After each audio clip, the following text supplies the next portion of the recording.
తెలంగాణ రాష్ట్ర మున్నూరు కాపు కుల బంధువులందరికీ నా హృదయపూర్వక నమస్కారాలు తెలియజేస్తున్నాను. రాష్ట్రంలో ఉన్న కొంతమంది మన మున్నూరు కాపులు కులాన్ని కల్తీ చేయడానికి కంకణము కట్టుకొని పనిచేస్తున్నారు ఒక సంవత్సరం నుండి. ఎందుకు చెప్తున్నానంటే 2 దశాబ్దాల నుంచి కూడా పనిచేస్తున్నాను కాబట్టి కష్టము, బాధ, పేదరికము, ఎవరు ధనవంతులు, ఎవరు రాజకీయ నాయకులు, ఎవరు ఏ స్వార్థం కొద్ది పనిచేస్తున్నారు, ఎవరు ఎలాంటి వారు అనేది నాకు ఈ తెలంగాణ రాష్ట్రంలో ఉన్న అందరి పరిస్థితి నాకు తెలుసు. అందరినీ కూడా నేను చూసినాను, విసిగి వేసారిపోయినాను. ఎందుకంటే అందరు కూడా మన కులంకు ఏమైనా పని చేద్దామో, న్యాయం చేద్దామో, పేదరికంలో ఆదుకుందామనే ప్రయత్నం అనేది రాజకీయ నాయకులు అయితే ఇప్పటి వరకు కూడా నాకు కనిపిస్తలేరు. ఎందుకంటే వాళ్ళు కష్టపడి రాజకీయాల్లోకి వచ్చిన తర్వాత వాళ్ళ దగ్గర ఉన్న పేదరికంలో ఉన్న వాళ్ళందరినీ కూడా ఆదుకోవడానికి కోసం వాళ్ళనేది ప్రయత్నం అనేది వాళ్ళు చేయాలి. కానీ వాళ్ళు చేస్తలేరు అనేది కూడా బాధ కూడా నాకు ఉన్నది. మరి ఈరోజు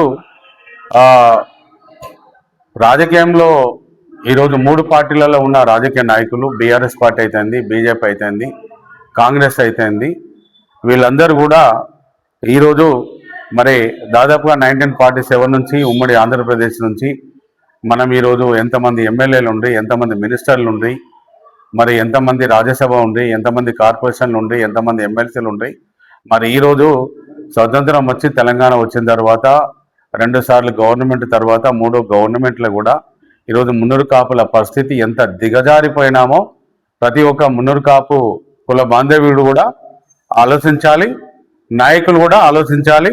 మున్నూరు కాపు సంఘాల్లో ఉన్న ప్రతి ఒక్క అధ్యక్షులైనా, కమిటీ సభ్యులైనా, సామాజిక స్పృహతోని పనిచేస్తున్న కులంలో పనిచేస్తున్న వారందరికీ కూడా ఆలోచించాలని కూడా నేను ముఖ్యంగా తెలియజేస్తున్నాను.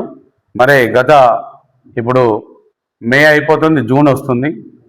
మరి ఈరోజు ఒకే కులం ఒకే సంఘం అని, మున్నూరు కాపు సంఘం తెలంగాణ అని 5 సంవత్సరాలు కాలం వెళ్ళదీసిన తర్వాత మళ్ళీ 6వ సంవత్సరంలో ఎలక్షన్స్ కూడా మనము రాజకీయంగా బాగా బలోపేతం కావాలి అంటే గ్రామ సంఘాలు ఎన్ని ఉన్నాయి రాష్ట్రంలో, జిల్లాలో ఎన్ని మండలాలు, నియోజకవర్గాలు అందరినీ కూడా ఒక యూనిటీ చేసి గ్రామ స్థాయిలో ఎలక్షన్ పెట్టి ఒక అధ్యక్షుడిని ఎన్నుకొని కమిటీ వేస్తే రేపు పొద్దున రాజకీయంగా బాగా బలోపేతం అవుతాము పార్టీలకు అతీతంగా అన్నది నేను ఆ రోజు అంటే అప్పుడున్న అపేస్ కౌన్సిల్లో ఉన్న పెద్దలందరూ దాదాపు ఈరోజు అపేస్ కౌన్సిల్ అంటేనే 8 కులాలకు సంబంధించిన అపేస్ కౌన్సిల్ అయిపోయింది కాబట్టి ఆ రోజు నేను బయటికి రావడం జరిగింది. ఆ రోజు మున్నూరు కాపు సంఘం తెలంగాణ ఒకే కులం ఒకే సంఘం అని ఎంతో ఉరుతలుగి ఎంతో పని చేసి ఏదో వేసి సాధించడమని ఆ కోకపేటలో భూమి పూజ చేసి 15-20 కోట్ల రూపాయలు డొనేషన్లు రాపించేసి అప్పుడు కేసీఆర్ గారు ముఖ్యమంత్రి గారు ఇచ్చిన 5 కోట్లు ఎక్కడ పోయినాయి, గంగుల కమలాకర్ గారు మాజీ మంత్రి వర్యులు వాళ్ళు ఇస్తాన్న సీఎం ఫండ్ 10 కోట్లు ఎక్కడ పోయినాయి అనేది మరి డొనేషన్ రాసిన టూరిజం ప్లాజాలో వాళ్ళందరూ డబ్బులన్నీ ఎక్కడ పోయినాయి అని కూడా ఈరోజు నేను అడుగుతున్నాను. మరి అంత పెద్ద అట్టాసంగా భూమి పూజ చేసిన తర్వాత మళ్ళీ 2 సార్లు భూమి పూజ చేయాల్సిన అవసరం అనేది మరి అప్పుడున్న మున్నూరు కాపు సంఘం తెలంగాణలో ఉన్న గౌరవ అధ్యక్షులు రవిచంద్ర గారు, మరి అప్పుడు అపేస్ కౌన్సిల్ చైర్మన్ గంగుల కమలాకరణ గారిని ఈరోజు నేను సూటిగా ప్రశ్నిస్తున్నాను.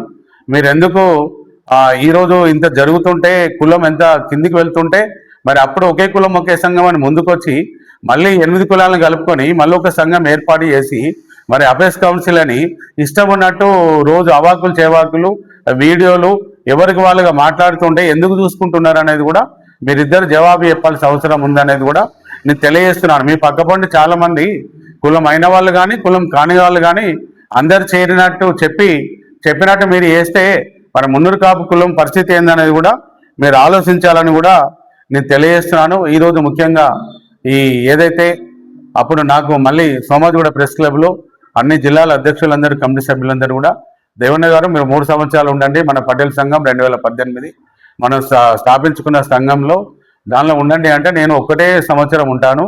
ఆ 1 సంవత్సరము తర్వాత మళ్ళీ తప్పకుండా గ్రామ స్థాయిలో ఎలక్షన్ 1 లక్ష మందితోని మనము ఓటరు ద్వారా అంటే ఓటింగ్ ద్వారా బ్యాలెట్ పేపర్ ద్వారా ఎన్నుకోవడానికి మనం ఆ ప్రయత్నం చేస్తామని చెప్పినాను.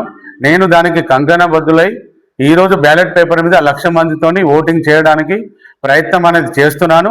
ఇప్పుడు జూన్లో నా సంవత్సర కాలం పదవీ కాలం పూర్తవుతుంది.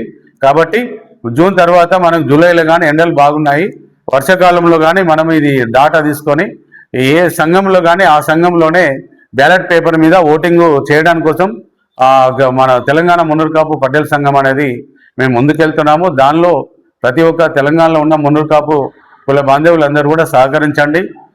మీరందరూ కూడా, ఎందుకంటే మనం ఒక్కసారి రాజకీయంగా వెనుకబడ్డాము. ఈరోజు ప్రభుత్వ పథకాలు కానీ ఏం తీసుకోలేని పరిస్థితుల్లో మన జనాభా లెక్కలు అన్ని తగ్గిపోయినాయి. కాబట్టి దీనికి అంత మార్గము మనము రేపు పొద్దున బ్యాలెట్ పేపర్ మీద ఒక రాష్ట్ర కమిటీని ఎన్నుకున్నట్టయితే న్యాయం జరుగుతుంది. ఇంకా వేరే సంఘాల వాళ్ళందరూ కూడా, నేను ఆ సంఘాలను తప్పుపడతలేను, ఎవరైనా సంఘం పెట్టుకోవడానికి ప్రజాస్వామ్యం ఉంది కాబట్టి వాళ్ళ సంఘంలో వాళ్ళు ఉంటారు. కానీ మనకు ఒకటే సంఘంగా తెలంగాణ మున్నూరు కాపు పటేల్ సంఘంగా 1,00,000 మందితోని మనకు ఎన్నికలు జరిగినట్టయితే రేపు ఈ రాష్ట్ర ప్రభుత్వం అయినా కేంద్ర ప్రభుత్వం అయినా మన మున్నూరు కాపులు పటేల్ అనేది గెజెటెడ్ తెచ్చుకుంటే రేపు పొద్దున మనందరికీ కూడా న్యాయం జరుగుతుందని తెలియజేస్తున్నాను. మరి ఏదైతే ఇప్పుడు జూన్లో ఎలక్షన్ స్టార్ట్ అవుతుంది అనగానే మున్నూరు కాపు సంఘం తెలంగాణ నుంచి పుట్టం పురుషోత్తం గారు అన్ని జిల్లాలకు ఇన్ఛార్జీలు వేసి అందరినీ పంపించి అక్కడ జిల్లా కమిటీలు వేస్తారనే ప్రయత్నం అనేది చేస్తున్నాడు. అయ్యా పురుషోత్తం అన్న గారు, మీరు వేసింది 20-30 సంవత్సరాల నుంచి చాలు. నువ్వు ఏ బట్టి ఈరోజు కులం ఎంత వెనుకబడి పోయిందో ఈరోజు అందరికీ తెలుసు. ఈరోజు ఎంతమంది ఎన్ని కులాలను కలపాలని చూస్తున్న ప్రయత్నం అనేది మేము తప్పకుండా తెలంగాణలో ఉన్న మున్నూరు కాపులందరూ తిప్పి కొడతారు. మీరు దయచేసి మీరు నడిపించుకోండి, నేను అద్దనను. కానీ మీరు బయట జిల్లాలలో కులాలకు సంబంధించిన సంఘాన్ని మీరు చూస్తే రేపు యుద్ధమే జరుగుతుంది. మీరు గుర్తుపెట్టుకోండి. దేనికైనా కూడా కొండదేవన రెడీగా ఉన్నాను. రేపు దేనికైనా ఎదుర్కోవడానికి సిద్ధంగా ఉన్నాను. మున్నూరు కాపు కులము కల్తీ చేయడానికి లక్ష్మణ రేఖ గీసినాను. ఆ లక్ష్మణ రేఖ గీత దాటి మీరు వచ్చినట్టయితే అక్కడ జిల్లాలో ఉన్న ప్రజలే తప్పకుండా మీకు బుద్ధి చెప్తారని కూడా నేను ఈరోజు మీకు తెలియజేస్తున్నా. మీరు గౌరవంగా, మీరు చాలా రోజుల నుంచి చేస్తున్నారు, మీరు గౌరవంగా ఉండండి. కానీ జిల్లాలో వచ్చి మళ్ళీ 8 కులాల సంఘాన్ని మళ్ళీ ఆ జిల్లాల గ్రామాల మండలాల వృద్ధాలను చూస్తే ప్రయత్నం కొండదేవన్న మాత్రం చూసుకుంటూ ఊరుకోడు. నాతో ఉన్న పటేల్ సంఘంలో ఉన్న వాళ్ళందరూ కూడా ఎవరు ఊరుకోరు. రేపు ప్రజల్లో తిరుగుబాటు అనేది మొదలవుతుంది. అలాంటి పరిస్థితి రావద్దంటే నీ సంఘం నువ్వుగా నడిపించుకో. మేము 1,00,000 మందితోని పటేల్ సంఘంను ఎన్నికలు జరుపుతాము. రేపు పటేల్ గెజెటర్ తెచ్చుకుంటాము. రేపు 33 జిల్లాల్లో హాస్టల్ బిల్డింగ్ కట్టించుకోవడానికి, రేపు పొద్దున మున్నూరు కాపులలో వచ్చే ఎన్నికల్లో ఎక్కువ సంఖ్యలో పార్టీలకు అతీతంగా ఎమ్మెల్యేలు గెలిపించుకోవడానికి కానీ పార్లమెంట్లు గెలిపించుకోవడానికి పనిచేస్తాము. ఈరోజు చూడండి, 24 మున్సిపాలిటీలలో మున్నూరు కాపులు జెండా ఎగిరేస్తారు. మీరు మున్నూరు కాపు సంఘం తెలంగాణ నుంచి ఏ జిల్లాలో పోయి ఎక్కడ పనిచేస్తారు, ఎవరిని గెలిపించినారు, ఎక్కడ తిరిగినారు అనేది కూడా నేను సూటిగా మీకు అడుగుతున్నా.